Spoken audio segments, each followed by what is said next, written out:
안녕하세요. 성공예감 이대호입니다.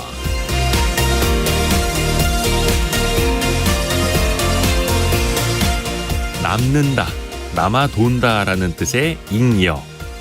요즘에는 잉여라는 표현을 부정적으로 쓰는 경우가 적지 않더라고요. 잉여 인간이라면서 사람을 필요 없는, 쓸모없는 존재로 인식하는 게 그렇고요. 스스로가 하는 일을 잉여라면서 쓸데없는 일로 취급하는 경우도 많습니다. 사실 잉여는 꽤 괜찮은 의미입니다. 기업이 돈을 많이 벌어서 자본금이 많아지는 걸 이익 잉여금이라고 하죠. 이익이 많이 나서 돈이 쌓여 있는 거니까 당연히 좋은 거죠. 나중에 이걸로 투자를 할 수도 있고 배당을 할 수도 있고요. 청동기 시대부터는 농업 기술이 발달하면서 잉여 식량이 생겨났고 그 덕분에 직업이 생겨나고 문명이 빠르게 발전할 수 있었다고 합니다. 스스로를 그리고 자신의 일을 잉여라고 낮잡을 게 아니라 그것이 분명 더 생산적이고 더 가치 있는 데 쓰일 수 있다라는 생각으로 하루하루를 준비해 나가는 건 어떨까요? 성공예감 이대호입니다. 지금 시작합니다.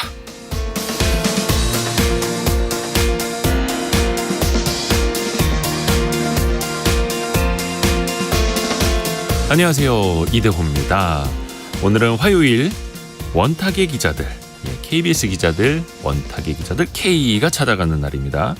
오늘부터 아파트 실거래가를 공개할 때 이게 실제로 거래가 완료된 집인지, 등기가 됐는지 안 되는지 그 여부를 표시하게 됩니다.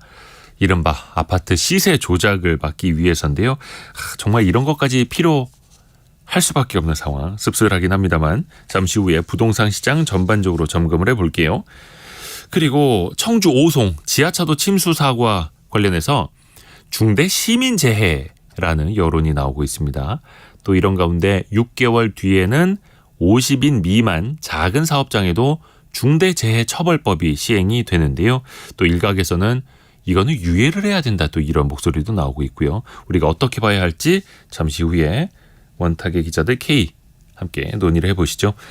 오늘의 경제상식 퀴즈 통해서 여러분께 상식을 쌓아드리겠습니다. 러시아 우크라이나 전쟁은 물론이고 전 세계적인 폭우 또 폭염 때문에 채소, 깻잎, 시금치 같은 이런 농작물 가격이 크게 뛰었는데요. 이번 장마가 끝나면 또 태풍까지 겹칠 수 있어서 생활 물가가 더 오를 수도 있다고 합니다. 여기서 문제인데요.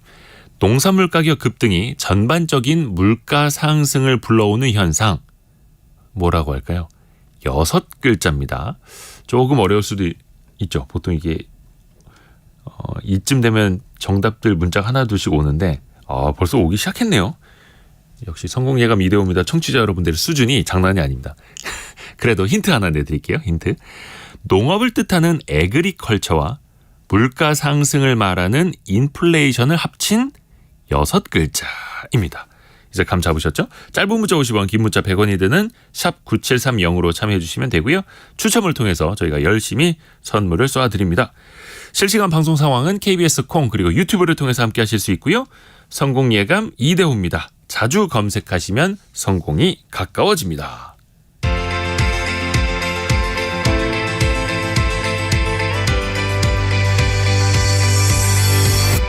KBS 1라디오 성공예감 이대호입니다.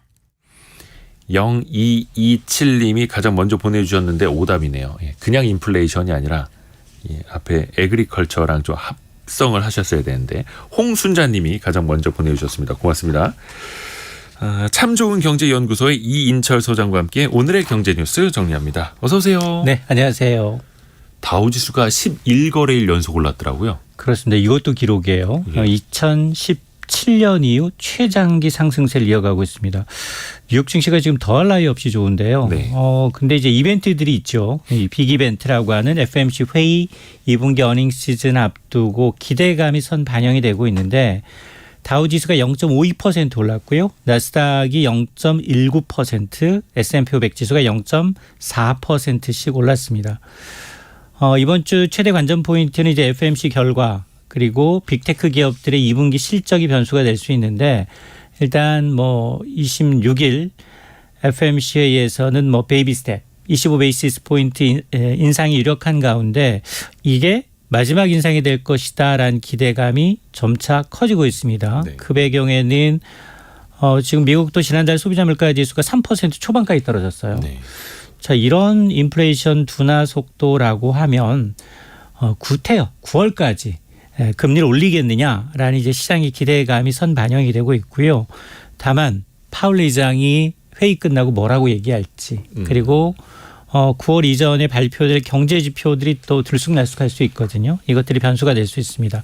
다만 이제 파월 의장은 이제 이번 회의 이외에도 다음 달이면 잭슨 회의에서 새로운 어떤 통화 정책 방향에 대한 힌트를 내놓을 가능성도 있기 때문에 뭐 이런 것들이 아마 이제 변곡점이 될 가능성이 상당히 높다는 거고, 또 하나가 미국이 그동안 우려했던 게 이렇게 과도하게 금리를 올리게 되면 이 중장기적으로 미국 경기 침체 빠지는 게 아니냐라는 건데, 전미 경제 학회의 추산은 1년 뒤에도 미국 경제가 침체 빠질 확률은 50% 이하로 낮아졌다라고 이제 보고 있어서 이제 이른바 이제 연착륙 가능성이 좀 높아지고 있는 것도 긍정적입니다.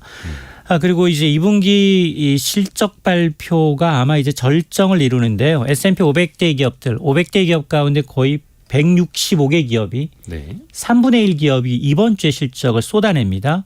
특히 빅테크 기업 가운데는 구글의 모회사, 알파벳, 마이크로소프트, 인텔 등이 실적을 공개하고요. 또 전통주 가운데는 뭐 제너럴 모터스, 포드, 뭐 비자, 뭐 코카콜라나 PMG와 같은 이 소비를 가늠할 수 있는 기업들 실적도 대거 발표가 됩니다. 조금 전 출발한 코스피는 이틀 연속 오름세 보이고 있는데요. 어제도 이 개인들의 2차 전지 매수세로 네. 이제 2630선에 근접을 했는데, 오늘 개장수 두 자릿수 상승 출발하다가 상승폭은 좀 둔화되고는 있지만 그래도 2630선에 안착을 하고 있습니다. 네. 코스닥은 약간 약보합 상태로 좀 엇갈리고 있네요. 국민연금 소식 살펴볼까요? 가입자 수가 점점 줄고 있다고요. 국민연금 가입자 수가요. 그렇습니다. 사실은 국민연금 가입자는 경기에 따라서 일시적으로 좀 줄기도 합니다. 네. 왜냐하면 취업자 수에 민감할 수밖에 없으니까. 네. 그런데 과거 외환위기나 코로나 대유행과 같은 일시적인 경기 침체 때는 가입자가 줄어도 평균 한 10만 명 내외로 줄었거든요. 네. 근데 올 1분기는 무려 국민연금 가입자가 21만 명이 줄었습니다. 이게 1988년 국민연금 제도 도입 이후 최대 감소폭인데요. 그러다 보니 이게 어떤 위기라는 구조적인 문제가 아니다. 네. 이게 이제 저출산 고령화에 따른 인구 감소 충격이 본격화되고 있는 게 아니냐라는 거거든요. 실제로 이제 이 1분기 동안의 특징적인 걸 좀 보면 지역 가입자나 임의 가입자, 자기가 선택해서 들 수 있는 가입자가 준 게 아니라 네. 직장 가입자가 제도 도입 이후 처음으로 좀 줄어들다 보니까 이러다가 이제 가입자가 대세 하락기에 접어들었다라는 건데, 올해 3월 기준 국민연금 가입자는 한 2250만 명. 이 가운데 받는 분 640만 명 정도가 되는데 월 평균 56만 원 정도를 지금 받고 있는 상황인데 20대가 걱정이거든요. 네. 저출산 고령화 때문에 점점 국민연금 가입자 내는 분이 좀 적다 보니까 그렇죠. 나는 내기만 하고 받지는 못할 것이다. 뭐 2055년이면 기금이 고갈된다고 하니까 이 부분에 대한 우려가 커지고 있는 대목입니다. 그러다 보니까 연금 개혁에 나설 수밖에 없고, 사실 운을 뗀 지는 꽤 오래됐는데 국민연금 개혁은 현재 어디까지 와 있습니까? 지금 국민연금 제도 도입이 1988년이라고 했는데 연금 개혁은 단 2번 이루어졌어요. 그러니까 그만큼 어렵다는 거거든요. 지금은 이제 내는 돈, 국민연금 보험료율이라고 하죠. 9%입니다. 이게 1998년 이후 25년째 제자리인데 이걸 바꿔야 돼요. 네. 이게 우리가 내는 돈 9%는 직장인의 경우에는 직장과 본인이 가입자가 절반씩 내는 구조잖아요. 네. 근데 지금 OECD 평균이 18%. 그러니까 딱 절반. 프랑스 연금 개혁했잖아요. 여기 28% 내요. 그러니까 우리보다 3배 넘게 더 내는데, 이거 개혁을 하겠다라고 해서 현 정부가 강하게 드라이브를 걸어서 지난해 7월이었습니다. 여야 합의로 네. 민간연금 특위를 구성을 했어요. 국회 안에. 16명의 연금 특위가 구성이 돼서 논의 중인데 1년 넘게 논의 중인데 지금 초안도 못 그리고 있습니다. 그러니까 이제 조금 더 많이 내고 이제 이 구조개혁을 해야 된다라는 데는 공감을 하고 있는데 문제는 연금개혁은 이제 고양이 목에 방울 달기다 보니까 이게 총선 앞두고 이제 표심을 좀 저울질하다 보니까 뭐 시간 로드맵까지 마련했는데 결국 정부로 공을 넘겼어요. 그래서 정부가 아마 10월경 국민연금 종합운영계획을 발표하면 국회가 받아서 최종 결정할지를 지금 검토하겠다라는 건데요. 사실 다들 얘기했어요. 올해가 선거가 없기 때문에 국민연금 개혁의 골든타임이다라고 얘기했는데 네. 결국 국회와 정부가 책임을 좀 전가하면서 결국 또 자초되는 거 아니야? 라는 우려가 커지고 있습니다. 올해는 선거가 없지만 내년에 또 선거가 있고 항상 어렵습니다. 그래서 자, 그리고 생각해 보니까 이제 학생들 막 방학철 시작이 되고 있고 7월 말이면 가장 많이 휴가 떠나는 시즌이잖아요. 맞습니다. 근데 또 얼마 전에 뭐 수해도 있었고 참사도 있었고 좀 분위기는 안 좋기는 한데 올해 휴가철 특수는 어떨까요? 상당히 좀 지금 그 기대감이 좀 퇴색이 되고 있는데요. 네. 사실 학예 휴가 기간이라는 게 방강제예요.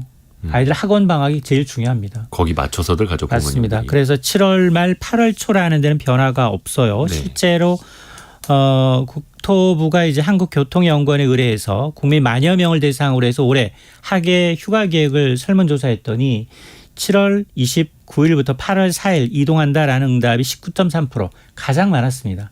5명 중 1명은 이때 휴가를 가긴 가는데 자 문제는 지금 뭐 여러 가지 걸림돌이 있어요. 지난 주말부터 일제히 주요 해수욕장 개장했거든요.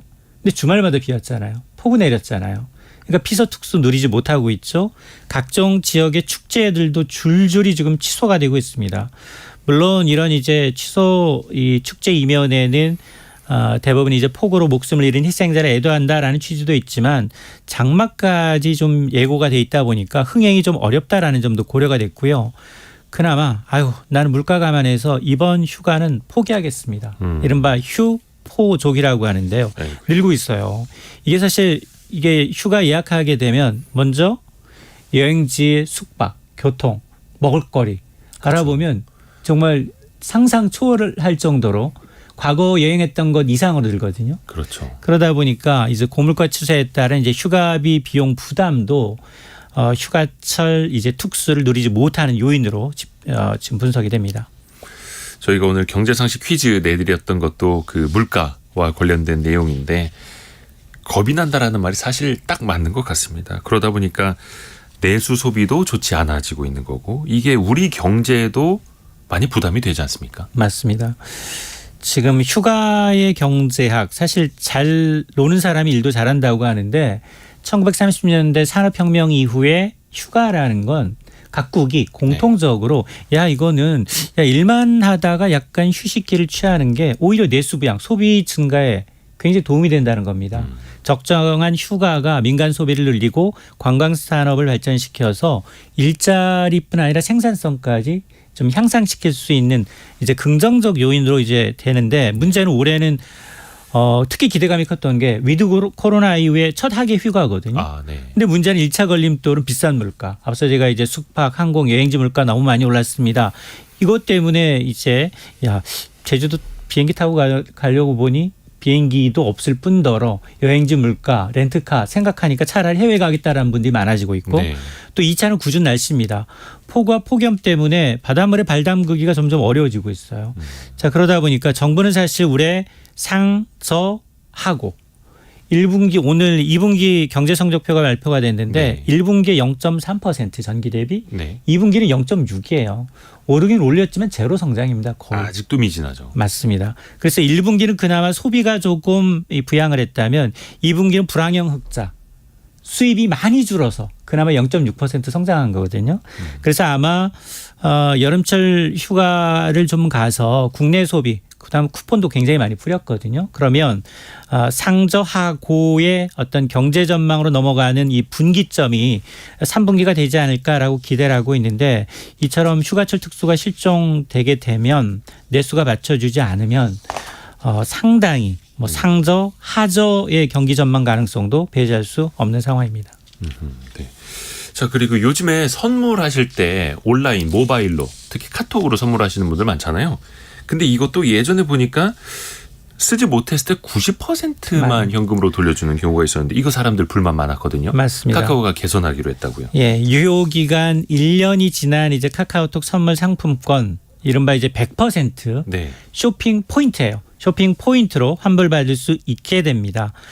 지금까지는 유효기간이 지나서 환불을 원하게 되면 구매 금액의 90%만 네. 선물 받은 사람의 계좌를 현금으로 입금해 주는 방식이었거든요. 네. 그 10%는 인건비, 운영비 고려해서 환불 수수료 띈 겁니다. 그러다 보니까 소비자 불만이 많았고 수수료 과도하다라는 지적이 끊이지 않았는데 그래서 옵션을 두기로 한 겁니다. 현금 90% 환불을 받을 것인가 아니면 포인트로 현금이 아니라 쇼핑 포인트 100% 환불을 받을 것인가. 소비자가 선택이 가능하다라는 건데요. 1포인트가 현금 1원과 동일한 가치가 있기 때문에 둘 중에 하나 선택을 할 수 있고 기존 방식대로 뭐 현금 90%만 환불받는 것도 물론 가능하고 다만 이 카카오톡 이제 선물이라는 게 특정 기간에 저렴하게 특판한 게 있어요. 깎아서. 네. 이런 경우에는 이제 현금 90%까지만 환불이 가능합니다. 100% 현금은 아니고 포인트로. 포인트요. 네. 이거 착각하면 안 되겠습니다. 참 좋은 경제연구소 이인철 소장 함께했습니다. 고맙습니다. 네, 고맙습니다.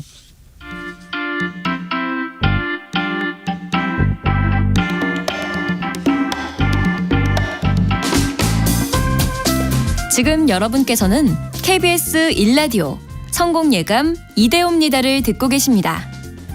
참여해주신 여러분께는 추첨을 통해 헬시 허그에서 한국인의 건강한 두피에서 찾아낸 두피 유래 유산균을, 판촉물 전문 그룹 기프코에서 텀블러 세트를, 아름다운 식탁 창조 주비푸드에서 자연에서 갈아 만든 생와사비를, 쉽고 빠른 판촉물 제작 시너지 기프트에서 LED 튜브 스탠드를, 그리고 성공예감에서 준비한 커피 쿠폰을 보내드립니다.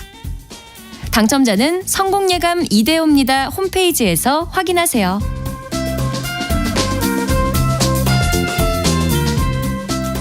자, 스튜디오가 북적북적해졌습니다. 원탁의 기자들 K 함께하는 날 KBS 서영민, 조정인, 석민수 기자입니다. 어서 오세요. 안녕하세요. 안녕하세요. 세 분 중에 혹시 근래에 뭐 부동산 거래 해보신 적 있으세요? 이거 너무 민감한 이야기인가? 슬프게도 네. 네, 없습니다. 아니, 왜냐면 오늘부터 달라진다고 해요. 아파트 실거래 가격 이게 이제 고시가 되는데 등기 여부를 표시해야 한다고 합니다. 이게 실제로 거래된 거냐 안 된 거냐, 등기가 네. 됐느냐 안 됐느냐, 왜 이렇게까지 해야 될까요? 사실 오늘 아침에 들어가서 봤어요. 오늘부터 된다 그래서 네. 실제로 돼요. 그 여기 국토부에서 만든 사이트에 들어가서 실거래가 이렇게 검색하고 아파트 아니면 이렇게 지명 이렇게 검색해서 해보면 쭈루루 나오는데 제일 최근 건 별로 없습니다. 왜냐하면 아직까지 기한이 남아 있기 때문에. 그렇죠.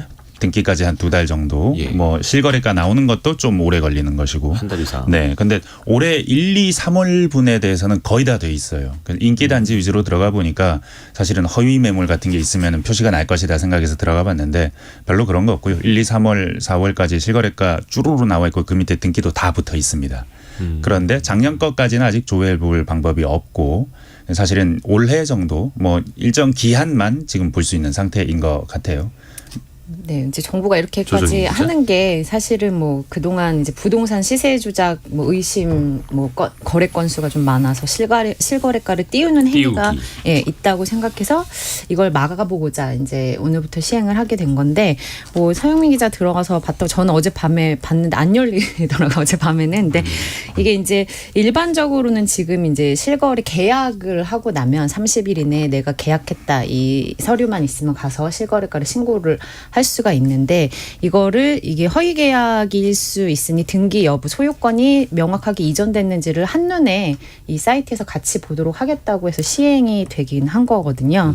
근데 이게 이제 사실은 등기도 사실 지금 확인은 할 수 있잖아요. 시스템에서. 근데 이거를 같은 곳에서 이제 가시적으로 한눈에. 좀, 한눈에 쉽게 보게 해주겠다. 이렇게 해서 오늘부터 시행이 된 건데 저는 이게 이제 사실은 뭐 등기를 이미 확인할 수 있고 이걸 이제 조금 보기 쉽게 해주겠다. 기존의 이제 제도나 뭐 그 기존의 이제 실거래가는 계약을 한 상태에서 신고를 해야 되는 거고 등기는 사실 소유권 이전까지 마치고서 할 수 있는 건데 네. 시차가 어쨌든 좀 있잖아요. 두 거래 사이에. 근데 네. 이게 과연 좀 실효성이 있을까? 요거는 조금 지켜봐야 될 것 같습니다. 한 2년 전쯤에 그 성현주 기자. 부동산 실거래가를 등록하는 시점을 계약 시점에서 등기 시점으로 바꾸자 뭐 이런 얘기가 나왔었죠. 네. 근데 이제 그렇게 바꾸면 이 실거래가라는 그 통계 자체가 약간 너무 시차를 두고 반영이 되기 때문에 또 그런 얘기가 나와서 그게 결국에 입법이 되지 않았거든요. 근데 이제 막상 보니까 그런 허위 매물들이 좀 있어가지고 3월에 그 한국부동산원이 이제 표현을 그렇게 하더라고요. 고강도 기획조사라고 쓸 수 있는 강력한 표현을 다 쓴 것 같은데 아마 그 서영민 기자 들어갔을 때 거기에 이제 등기가 다 돼 있던 것도 그런 기획조사를 한다고 하고 기사가 많이 나오니까 그 뭐 취소할 사람들은 이미 취소하지 않았을까 그런 생각도 듭니다. 이제는 그러니까 왜 이렇게 됐느냐. 그 아무래도 집값이 지난 한 3, 4년 동안 지난해는 아니지만 굉장히 많이 올랐는데 이게 왜 오르냐에 대한 한 이유로 그러니까 집값 띄우기 위해서 실제로 거래가 있지도 않았는데 거래한 것처럼 해놓고 그 호가가 그렇게 올라오게 만들어서 실제 그 가격대에 거래가 되면은 취소하고 그 뭐 실제 그 가격대 목표 가격대를 그 계약을 걸어놓고 그러니까 이게 집이 있는 강남의 유명 아파트 단지일수록 이런 경우가 많다고 하는데 그 집이 있는 사람들이 서로 돌아가면서 상대의 집을 산 것처럼 돌리면서 호가를 올리고 실거래가도 올리는 이런 식의 부도덕한 행위가 있다 만연해 있다 이런 얘기들이 나오니까 사실 집값이 올라가서 안 그래도 박탈감이 심한데 이게 사기라고 하는 그런 가능성이 있으니까 더 화가 나시니까 이 부분을 잡아야 한다라는 여론이 빗발쳤던 것도 사실입니다. 좀 전에 정연희 님이 이걸 그러면 어디로 들어가서 확인하나요라고 질문을 주셨는데 국토부 부동산 실거래가라고 네. 검색하시면 바로 나와요. 그냥 그 사이트가 맨 앞에 뜨거든요. 포털 사이트. 거기 들어가셔도 되고. 근데 이게 또 국토부에서만 하는 게 아니고 등기는 또 법원 소관이지 않습니까? 네. 법원으로 가면 좀 더 다른 방식으로 단지별로 이렇게 쭉 알아볼 수도 있고 평형별로 알아볼 수도 있고 그렇습니다. 국토부 실거래가 공개 시스템. 근데 또 사실 많은 분들이 국토부 사이트까지 들어가서 보는 것보다는 포털 사이트라든지 부동산 어떤 중개 사이트들 이런 데서 보기 때문에 또 그런 데들은 금방 또 갖다 붙일 겁니다. 반영해 줄 겁니다. 네. 그게 먹고 사는 길인데요. 뭐. 그게 이제 서비스의 경쟁력이기 때문에 기존에도 계약이 취소된 물건에 대해서는 이게 그 뭐라 해야 될까 취소선 이렇게 쭉 그거가 있고 계약 취소 이런 걸 알려줬었는데 사실 그거는 또 후행적으로 나타나다 보니까 호가 띄우기에 또 악용이 됐던 측면도 있고 사실은 바로 알거든요. 그 단지 사시는 분들이나 관심 있는 분들이 있는 커뮤니티에서는 오늘 호가 얼마, 오늘 실거래가 얼마에 거래됐어요. 공인중개사분 다 알아요. 알려주죠. 또. 그러니까 카톡창 이런 데서 보면 저도 사실은 어떤 특정 아파트 단지에 전세나 월세로 들어가 볼까 싶어서 그 카톡방 오픈 채팅방 같은 데 있어서 들어가 보면 오늘 몇 평이 몇 억에 거래됐어요. 이런 게 그날 바로바로 떠요. 근데 신기한 게 우리나라는 모든 아파트 정문에 경비실보다 공인중개사가 더 많지 않습니까? 거의 출입 정보만큼이나 이 집에 어떤 매매, 전세 가격, 월세 가격 동향들을 정문 옆에 공인중개사 한 3개씩은 붙어 있으니까 정말 정보가 빠른 나라입니다. 근데 이렇게 해서 등기 여부가 표시가 되면 꼼수가 원천적으로 다 차단이 될까요? 호가 띄우기라든지 이런 부작용은 없어질까요? 때는 다른 꼼수가 생기겠죠.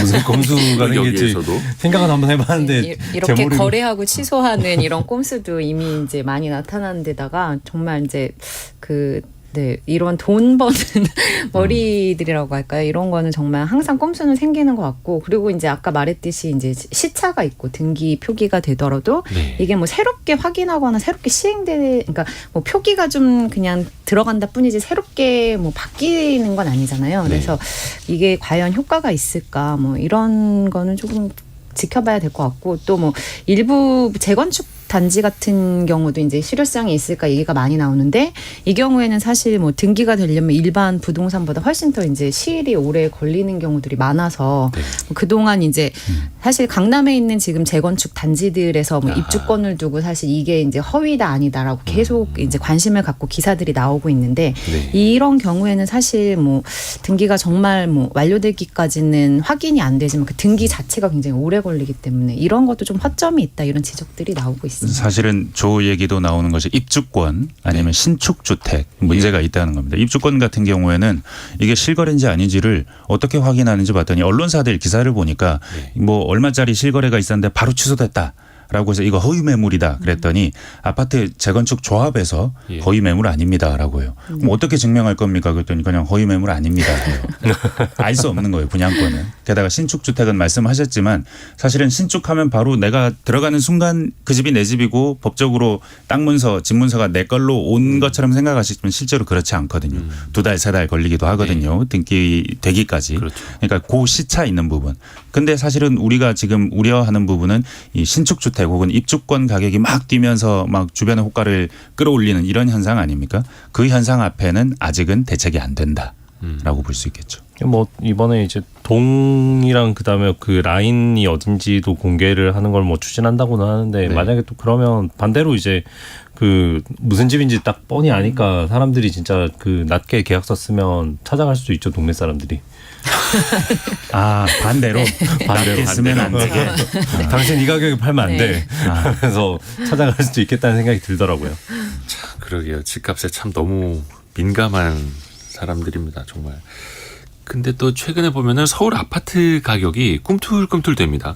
실거래가만 놓고 봐도 5개월 연속 그 지수가 오르고 있다고 하는데 이거는 우리가 어떻게 좀 파악을 해봐야 될까요? 일단 뭐 지수가 오르는 거는 이제 거래시장 동향을 살펴보는 거기 때문에 부동산 가격이 좀 오르고 있다 이렇게 다 해석을 하고 있는데 네. 근데 제가 볼 때는 이제 크게 지금 그 실거래가 지수가 오르는 게 한 3가지 정도 원인으로 볼 수 있는데 일단 이제 부동산 가격이 뭐 지금 조금 꿈틀대고 있다고 해도 고점보다 한 굉장히 많이 빠져 있잖아요. 한 최대 뭐 30%면 40%까지 빠진 곳도 있고 이미 네. 가격이 내려가 있는 데다가 일단 금리가 1월부터 지금 동결돼 갖고 오르지 않고 있고 그래서 그 금리가 비슷하거나 아니면은 뭐 주담대 금리가 조금 내려간 경우도 좀 있거든요. 그래서 좀 구매할 수 있는 여력이 좀 올라갔고 또 정부의 규제 완화가 그동안 좀 있어서 이런 게 3박자가 조금 맞아 들어가서 지금은 약간 상승세로 전환되지 않았나 이렇게 분석을 하고 있습니다. 특히 저는 서민주 그 기자. 실리콘밸리뱅크 사태가 네. 이 금리 문제를 안정화시키면서 한국 부동산 시장에도 영향을 준 게 아닌가.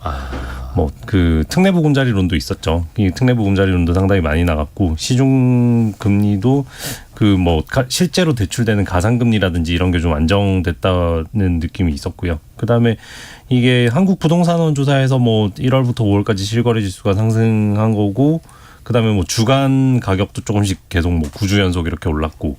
근데 또 다른 그 KB 부동산 조사에 따르면 네.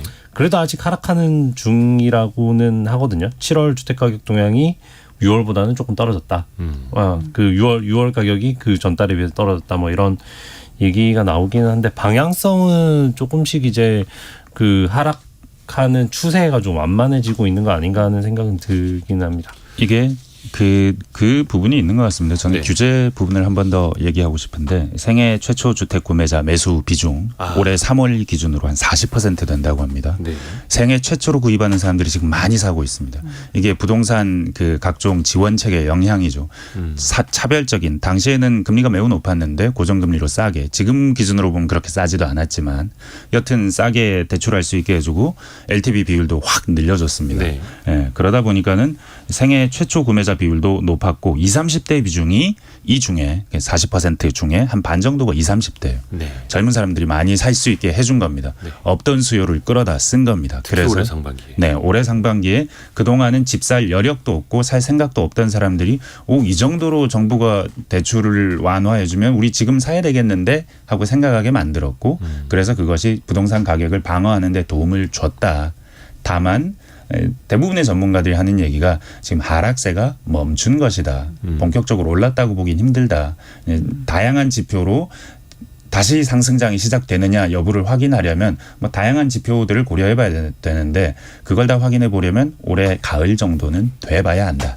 그리고 이건 그냥 기술적인 분석이고요. 네. 장기적으로 보면 지금 당장 집값이 반등하기는 쉽지 않은 상황이고 한 2024년 후반기, 내년 후반기 내지 내후년 정도 되면은 다시 상승기가 도래하지 않겠느냐는 이건 전망입니다. 앞쪽은 기술적 분석, 지금은 전망 이렇게.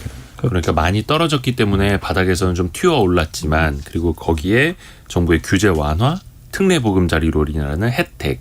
그래서 거기 보면 2030 젊은 세대가 지금 아니면 안 될 것 같다라고 하면서 집을 또 많이 산 건데 또 일각에서는 그런 평가도 나옵니다. 젊은 세대에게 집을 판 사람이 부동산 거래를 많이 해봤던 기성세대들이다. 이렇게 해서 과연 누구의 선택이 옳을 것인가.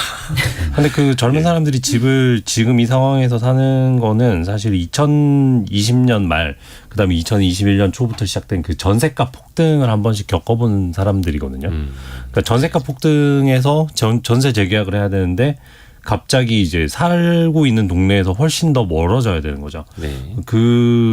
저도 전세를 사는 사람으로 그 공포를 갖고 있는데 한 번에 이제 그런 식으로 전세값이 폭등을 그렇죠. 하니까 아무래도 그 기억 때문에 좀 지금 뭐 합리적으로 따지는 사람들 뭐 물론 합리적으로 따져서 하겠지만 조금 더 그 매매에 대해서 적극적인 게 아닌가 이런 경향이 좀 보이는 것 같고요. 그다음에 아까 말씀하신 그 기술적인 그 대표적인 게 이제 매매가 대비 전세가율을 보는데 매매가 대비 전세가율은 아직도 떨어지고 있어요. 서울이나 수도권 전부 다 아직 하락세여서. 전세 가격이 아직 본격적으로 회복되지 않고 있습니다. 네. 아파트는 살짝 회복되는 기세가 있다고는 하는데 워낙에 아파트를 제외한 쪽에서 지금 뭐 빌라왕, 전세왕 뭐 이런 얘기가 나오니까 거래가 거의 없고 전세 자체가 좀 소멸하는 상황이기도 하고 해서 그래서 아직까지 어렵다. 그리고 이 전세값이 그 직전 고점이었던 2021년 네. 하반기 그때 굉장히 전세값이 높았기 때문에 지금 시장에서는 그 시점을 두려워하고 있거든요. 그때로부터 얼마나 떨어진 가격에 재계약이 될 것인가. 가장 높았던 시점이 이제 곧 다가오고 있기 때문에 전세 가격이 아직은 불안하기 때문에 대세 상승인지 아니면 기술적으로 이게 확실히 반등한 건지는 조금 더 봐야 된다. 거래량도 그렇습니다. 거래량 차원에서도 지금 작년 수준에 왔어요. 작년 상반기 수준하고 올해 상반기 수준이 거래량 비슷합니다. 근데 작년 하반기에 거래량이 정말 어마어마하게 떨어졌지 않습니까? 네. 작년 하반기에 떨어진 수준이 이번에는 얼마나 반등하느냐. 이것도 거래량도 봐야 합니다. 그러니까 하락장이 좀 멈추고 연착륙하는 수순으로는 가고 있지만 상승장도 아닌. 그렇죠. 그 정도가 딱 지금 정확한 진단일 것 같습니다. 또 우리가 부동산 이야기하다 보면 항상 부동산 PF, 프로젝트 파이낸싱 이야기를 안 할 수가 없거든요. 또 최근에도 보니까 전체 금융권의 연체율이 2%를 넘어섰고 증권사 부동산 PF 연체율은 거의 16%에 육박을 하고 있고 올해 들어서 그래도 조금 나아지지 않을까 했는데 레고랜드 사태라든지 그 위험한 고비는 넘겼지만 그래도 부동산 PF는 계속 늘고 있고 상황이 나아지진 않더라고요. 여기는. 그 새마을금고 소란이 벌어진 것도 사실 그 부동산 PF 대출 말이었고 이 프로젝트 파이낸싱 대출 성격을 좀 따져보면 이제 연체율이 2% 전체 금융권 2%라고 하면 별로 그냥 충분히 이렇게 관리할 수 있는 위험 아닌가 이렇게 생각할 수도 있는데 이 대출에 들어갈 때 보통 한 프로젝트에 뭐 은행이랑 그다음에 제2금융권 여러 회사들이 같이 들어가죠. 그래서 제일 그 신용 위험이 높은 쪽은 증권사들. 과거에 이제 그 2010년대 초반에 한때 터졌을 때 저축은행들이 갖고 있던 그런 물건을 이제 그 증권사들이 많이 인수를 한 격인데 지금 이제 그 15%도 아니고 15.88%거든요, 연체율이. 네, 그렇죠. 그러면 그 아랫단의 리스크 큰 거에 대해서 지금 연체율이 높아지고 있기 때문에 사실 은행은 그 2010년대 초반 PF 대출 대란이 일어났을 때도 거의 손해를 안 봤어요. 지금 이렇게 증권사들이 좀 위험한데 이게 만약에 그 증권사 부실로 이어지면 또 뭐 다른 파급 효과가 생기면서 어떤 식으로 번져나갈지 모르거든요. 사실 이 PF 뭐 막연한 우려도 있고 실제로 뭐 걱정되는 부분도 있는데 실제로 걱정되는 부분은 평균 연체율이 급격히 높아진다는 거. 2021년에 0.37이었는데 23년 말에 2%. 이거 숫자로만 보면 한 5배 넘게 오른 겁니다. 6배. 네. 근데 지금 이게 3월 말이에요. 지금은 더 높아졌을 겁니다. 네. 그 일단 이런 면에서는 좀 위험해 보이는데 근데 사실은 130조 정도 된다고 하는데 PF 대출이 은행이랑 보험은 좀 안전하다고 하죠. 은행 보험이 안전하다는데 이게 지금 80조가 넘습니다. 네. 한 3분의 2가 지금 은행하고 보험이에요. 증권사는 위험하다고 하는데 5조 정도밖에 안 됩니다. 전체에서 차지하는 비중도 적고 그리고 증권사들 중에서 중소형은 좀 위험할 수 있으나 대부분의 증권사는 이 대출이 본업이 아닙니다. 네. 대출이 본업이 아니고 브로키지 수익이 굉장히 많고 지금도 지금 증권이 좋기 때문에 수익이 많이 나고 있기 때문에 매매 거래 수수료. 증권사들에서 말하는 건 우리 뭐 연체율 높긴 한데 그 착시 효과예요. 우리가 사업하는 분야에 있어서 이 대출이 차지하는 비중도 얼마 안 되고 사실 여기서 벌어서 여기서 메꿀 수 있어요. 대부분의 증권사는 그게 가능해요. 지금 실제로 그러고 있습니다. 아주 일부 소형 증권사들이 좀 어려울 수는 있으나 좀 다르게 보셔야 합니다. 너무 숫자 자체로만 보지 마십시오라고 설명을 하더라고요. 라고 말은 하지만 네. 저희가 그 조심해야죠. 몇 차례 뭐 저축은행 사태와 이런 걸 겪어서 이게 뭐 한두 군데라도 이렇게 터지면은 사실 뭐 불안한 거는 어쩔 수 없기 때문에 그 금융당국 그런 차원에서 이제 관리를 좀 시작한 것 같고 불러서 이제 좀 그렇죠. 뭐 이제 관리하라고 지시를 했고 또 이제 증권사들에서 이제 대부분 PF 대출에 하는 게 거의 브릿지 대출 비중이 좀 높다고 하는데 이 부분이 사실 뭐 하반기에 부동산 경기가 풀려서 이게 뭐 이제 땅도 매입이 잘 되고 이제 건설 경기가 살아나면 이 부분도 사실 문제 없이 뭐 풀릴 가능성도 있지만 아직은 또 부동산 경기도 알 수 없고 지금 이게 아까 저희가 말했듯이 상승장으로 본격히 들어가는 거냐에 대해서도 좀 약간 의견이 분분한 상황이기 때문에 이런 부분은 진짜 관리를 조금 해야 될 것 같습니다. 브릿지 대출이라는 거 이제 다른 대출을 받기 전까지의 중간 단계 네. 혹은 분양하기 중간 단계에서 대출을 해주는 건데 거기에서 잠깐 대출을 해주려다가 물리는 경우도 네. 있고 증권사 입장에서 계속 그걸 돌리고만 있다는 거 아닙니까? 사실은 브릿지론 짧게. 상태에서 PF로 넘어가야 되는데 본 PF로 넘어가야 되는데 넘어가지 못하고 사업성이 안 나오니까 건축비도 올라가고 지방에 있고 뭐 이런 문제 때문에 그러니까 계속 이거 브릿지론 상태에서 돌리고 하는 얘들은 폭탄이 될 가능성이 높기 때문이죠. 근데 사실 부동산 PF 수익성이 안 좋아질 수밖에 없는 것은 네. 지금 당연히 건설 경기가 안 좋고 그리고 인플레이션 때문에 건설 원가는 굉장히 높아지고 있습니다. 경기는 안 좋은데 원가는 높아지고 있으니 수익성은 점점 떨어지고 수익성의 한계에 있는 부동산들, 지방에 있는 부동산 그리고 아파트가 아닌 부동산 들이 지금 여전히 여기는 회복세가 없다고 합니다. 사실은 서울과 수도권의 일부 집값 반등되기 때문에 서울에 있는 아파트 PF 이런 것들은 큰 걱정이 없다고는 하는데 그게 얼마 안 되거든요. 전체에서 따지면. 그러다 보니까 이 PF 쪽에 특히 지방 경기는 지금 살아나지 않고 있기 때문에 네. 부동산 특히 대구는 심각한 상황이라 그러고 이런 상황에서도 좀 걱정되는 측면이 틀림없이 있습니다. 지금. 저희가 이제 두 번째 이슈로 좀 넘어가야 될 텐데 그 전에 경제상식 퀴즈 한 번 더 내드리고 넘어갈게요. 경제상식 퀴즈 힌트도 좀 같이 드리겠습니다. 왜냐하면은 8281 하나님이 성공예감 들으면서 모르는 내용을 인터넷으로 찾아보면서 공부 많이 하게 됩니다라고 보내주셨는데 정답 소비자 물가지수라고 오답을 보내주셔가지고 마음이 아파가지고 다시 한번 말씀을 드릴게요. 그 농식품 중심으로 장바구니 물가가 들썩이고 있잖아요. 폭우, 폭염 거기다가 앞으로 또 태풍까지 예상된다고 하니까 이런 농산물 가격 급등이 전체적인 물가도 다 같이 들어올리는 현상을 말하는데 농업을 뜻하는 에그리컬처와 물가 상승을 말하는 인플레이션을 합친 그 6글자입니다. 농산물 가격이 오르면서 일반 물가도 덩달아 뛰는 현상 에그리컬처와 인플레이션을 합친 6글자. 짧은 문자 50원, 긴 문자 100원이 드는 샵 9730이나 KBS 콩으로 보내주시면 됩니다. 오늘의 움직임에 주목하고 세상의 흐름을 놓치지 않습니다. 여러분의 내일을 응원하며 성공의 열쇠를 함께 찾아갑니다. 성공예감 이대호입니다.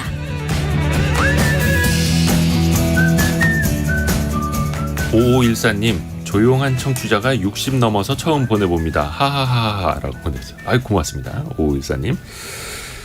지금 전북 고창, 정읍, 전주, 완주 등지에 호우주의보가 또 내려져 있다고 합니다. 비가 점차 오늘 전국으로 확대될 전망이라고 하고요. 계속해서 좀 각별히 주의하셨으면 더 좋겠습니다.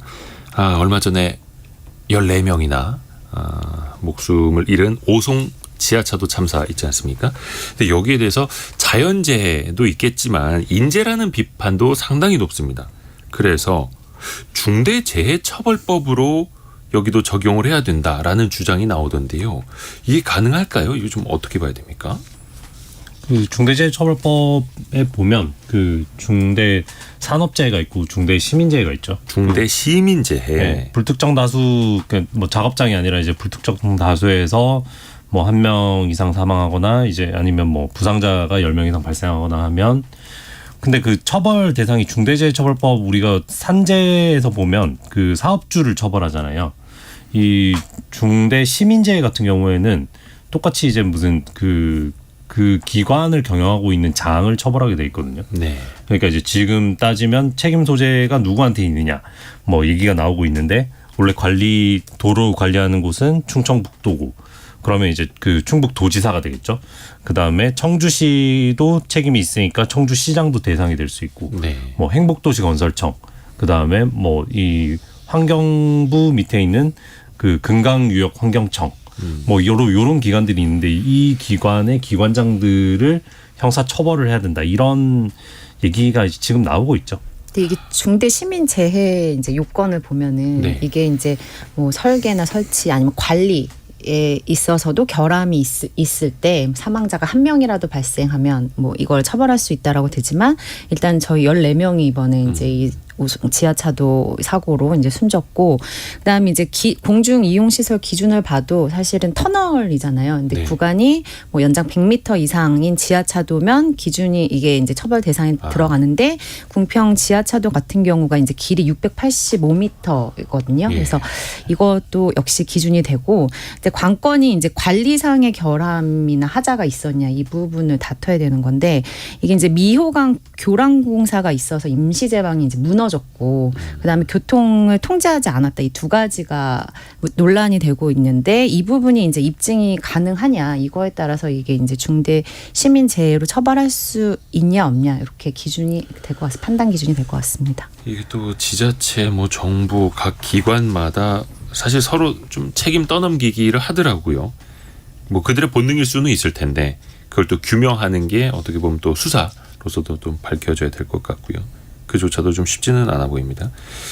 근데 그러면 중대재해처벌법이 시행이 된 게 한 1년 6개월, 1년 반 정도가 됐는데 그러면 그 사이에 중대한 재해는 줄었느냐, 효과가 있었느냐를 봐야 할 텐데 이 법의 실효성 자체는 또 어떻게 보고 계세요? 이게 그 중대재해처벌법 시행 이후에 이제 판결이 지금까지 나온 게 3건이 있었거든요. 근데 네. 이제 뭐 3건 모두 1심에서 유죄 선고가 됐지만 실형이 된 게 이제 1건에 불과하고 나머지는 뭐 집행유예였다, 뭐 벌금형 정도였다 이런 좀 이제 비난이 나오고 있고 또 이게 그 뭐 대표 건설사 큰 메인 건설사라기보다는 좀 중소 사업장을 대상으로 이제 이 법이 적용된 경우가 많아서 뭐 이런 부분에 있어서도 좀 논란이 있긴 한 것 같아요. 그리고 실제로 조금 그 조사 결과를 보더라도 이게 중대재해처벌법 시행 이후에 그럼 사고가 줄었냐?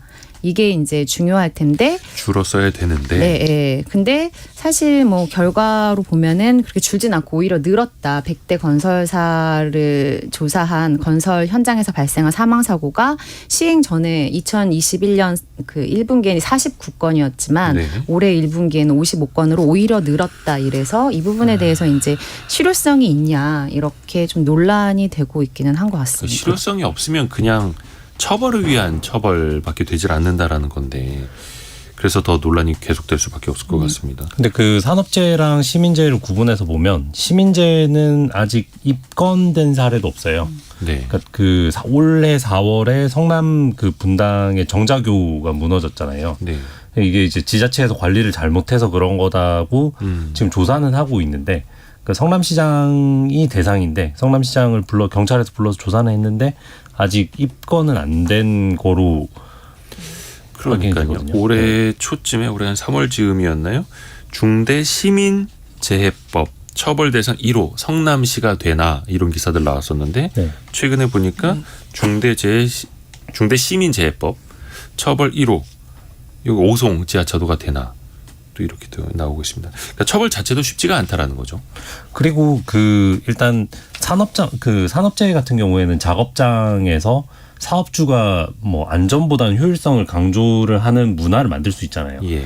이런 뭐 공기를 단축하는 걸 강요를 한다든지 그러면 이 작업자들의 안전에 중대한 영향을 미칠 수 있는데, 그러니까 시민재해 같은 경우에는 조금 다른 게 뭐 어차피 지금 어제 검찰이 행복도시건설청 압수수색하고 그래서 네. 이 실무자들 거기 책임자들에 대해서는 수사를 할 텐데 네. 과연 이걸로 기관장을 처벌을 하는 게, 그다음에 뭐 심지어는 충북도지사나 청주시장 같은 사람들이 이제 민선인데 이 민선인 이 사람들을 처벌을 해서 과연 시민재해를 앞으로 줄여갈 수 있느냐, 여기에 대해서 좀 뭐 우리가 충분히 뭐 논쟁을 하고 토론을 했는지는 약간 의문이에요. 저는. 중대재해처벌법도 사실은 CEO를 처벌하겠다라는 취지잖아요. 네. 거기 보면 중대 시민 재해 같은 경우에도 CEO라고 할 수 있는 시장, 도지사까지 사실은 책임을 묻는 게 이론적으로는 맞는 것 같은데 그게 과연 또 타당하느냐. 사실 엄밀히 얘기하면 처음에 취지는 그런 거였어요. 공사장 같은 게 무너져 내려가지고 예. 그 작업자가 아닌 불특정 다수의 시민들이 다쳤을 경우에 그게 이제 중대 시민재해로 이제 그런 취지로 입법이 됐는데, 근데 이제 이런 사고가 생기니까 또 여기에 적용하자는 얘기가 나오는 거죠. 사실 서영민 기자. 민선자치단체장이나 민선인 경우에는 정치적인 심판을 받게 마련이지만 정치적 심판. 네, 그런 측면도 있긴 마련이고, 근데 다른 한편으로 이게 책임을 지우는 게 맞느냐, 네. 이게 과연 이 책임이 직접적으로 인과관계가 CEO에게 있느냐라고 물을 수도 있지만 이런 식으로 묻지 않으면 바뀌지 않는다라는 그간의 아주 뿌리 깊은 학습 효과가 있습니다. 이 법의 취지가 그거죠. 네. 예. 분명하게 묻고 분명하게 따져야 된다는 건데 지금 실효성이 없다는 얘기는 사실은 1년밖에 안 됐습니다. 2년이 안 됐습니다. 아직. 그러니까 무슨 의미냐면 사업장들에서 어떻게 해야 중대재해를 줄일 수 있는지에 대한 노하우도 적고 뭐 시민도 마찬가지입니다. 이 어느 사이드나 마찬가지인데 지금부터 배워가야 될 부분이고, 처벌이 나온다, 실형이 나온다라는 것이 학습 효과가 되어서 실제 효과가 날 때까지 시간이 얼마나 걸릴지 모르지만 뭐 그 자체에 지금 벌써 효과가 없다, 아니면은 이게 맞느냐라고 말할 필요는 없는 것 같고, 지금부터 시행해가면서 적용 가능한 부분들을 이렇게 재단해 가면서 시행을 좀 더 타이트하게 해 가야 될 부분이 아닌가, 저는 그렇게 생각합니다. 1년 반 정도 지난 것 가지고 벌써부터 효과가 있다 없다 판단하기 너무 이르다라는 중대재해처벌법에 대한 서영민 기자의 판단이고, 그렇죠. 그래서 그냥 뭐 시켰다 끓였다 하는 그 여론처럼 그냥 그렇게 갈 게 아니라 정책은 이제 꾸준히 일관성 있게 가져가야 되는 거고, 그 중에서 실효성을 낼 수 있는 방향도 계속해서 보완을 해야 될 테고, 숫자 자체가 중대재해 숫자, 사망자 숫자가 줄어들지 않고 있다면, 줄어들지 않는 게 사실이라면, 올해도 만약에 그 숫자라면 너무 많이 죽고 있는 거거든요. 그 죽는 사람의 수를 줄여야 할 필요성은 여전히 계속되고 있는 겁니다. 그리고 또 이제 중요한 게 이제 내년부터는 50인 미만 비교적 작은 사업장에도 중대재해처벌법이 적용이 됩니다. 근데 사실 대기업, 대규모 사업장하고 소규모 사업장하고 준비할 수 있는 여력 자체가 좀 다르지 않습니까? 물론 사고가 나는 건 규모에 상관없이 날 수 있겠습니다만, 일단 작은 사업장에서는 이거 좀 유예를 더 해줘야 되는 것 아니냐, 이런 목소리가 좀 나온다고 해요. 사실 작은 사업장이 중대재해에 더 취약하죠. 제가 예. 이제 그 경기도에서 그 사건 사고를 취재할 때 보면 이 중대재해처벌법 시행 이후에 뭐 사고가 나면 바로 이렇게 기자들한테 풀문자가 오면서 중대재해처벌 대상이냐 아니냐 뭐 이런 거를 뭐 가려주는데 사실 그걸 가릴 필요는 없는 거죠. 근데 다만 이 처벌을 좀 유예해 줌으로써 뭐 영세한 사업자들이 좀 준비할 기간을 주는 건데, 그럼 과연 영세한 사업자들이 뭐 10년이 지난 다음에 이거를 준비할 수 있을까요? 저는 서영민 기자가 말씀하신 것도 이제 취지는 공감하지만, 이 산업재해 같은 경우에는 사실 돈의 문제라서 이렇게 형사처분에 초점을 맞춰진 법보다는 이 뭐 경제적인 처벌이 더 효과적일 수는 있다고 생각은 하거든요. 경제적인 처벌이요. 예. 그러니까 그 이제 우리가 담합행위나 이런 데는 과징금을 물리잖아요. 네. 산업재해도 사실 이 안전한 작업 환경 자체가 비용이니까 네. 그 작업 속도를 늦추고 사람을 더 투입하고 안전 관리 의무를 부과하는 자체가 그 비용이니까 그 비용 투자를 하기 싫어서 지금 이제 형사처분을 하니까 뭐 일부 건설사들은 이제 그 이 책임을 질 CEO들을 그 따로 선임을 해가지고 그 형사 책임을 그 사람이 지도록 하고 뭐 그러는데 그것보다는 이제 경제적인 처벌을 강화해서 만약에 산재 사고가 났을 때 어마무지한 과징금, 회사가 흔들릴 정도의 과징금을 물린다면 그 안전에 대한 투자를 더 하지 않을까 하는 생각도 하거든요. 뭐 네. 둘 다 저는 똑같다고 봅니다. 어차피 중대재해처벌법을 해도 경제적 투자를 많이 할 거고요. 그 기업들은 어떤 방식으로 해도 중대재해처벌법도 방금 석 기자가 말한 효과는 그대로 난다. 그리고 기업 입장에서는 과징금을 물려도 이거 기업 하지 말라는 거냐. CEO에게 형사처분을 한다 그래도 아니 CEO를 처벌하면 된다는 거냐. 기업 입장은 늘 같을 겁니다. 그래서 저는 뭐 무엇이든 지금 방향을 정했으면 일단 가봐야 된다. 가다가 중간에 계속해서 흔들릴 필요 없다라고 생각합니다. 아까 뭐 이제 조정인 기자. 기소된 이제 그 건설사들 중소 중견사가 이제 대부분이라고 했는데 이걸 또 바꿔서 말하면은 그만큼 중소 중견사의 사고가 이제 많았다 이런 의미로 해석될 수도 있는 거고 또 실제로 뭐 보면은 5년간 고용부 조사 결과를 보면 산재 사망자 중에 한 75%가 50 미만 사업체에서 발생했다 이렇게 지금 연구 결과도 있는데 어쨌든 이 부분에 있어서 뭐 인건비나 안전 투자가 뭐 비용이 들어가는 건 사실이지만 어쨌든 이거에 대해 대비가 필요하다는 데는 공감대가 있거든요. 그래서 이런 거에 있어서 뭐 좀 정부 지원이나 아니면 교육 같은 건 좀 필요하다고 영세한 생각합니다. 업체일수록 네. 더더욱 그렇죠. KBS 서영민, 조정인, 성민 기자와 함께 원탁의 기자들 K 함께했습니다. 고맙습니다. 감사합니다. 저희가 2부에서는 창업 트렌드 알아보는 시간인데 단순한 자영업이 아니라 자영업도 스타트업처럼 더 사업을 키워나갈 수 있다라는 방향 같이 공부를 해보겠습니다. 잠시 뉴스 듣고 10시 5분에 다시 돌아오겠습니다.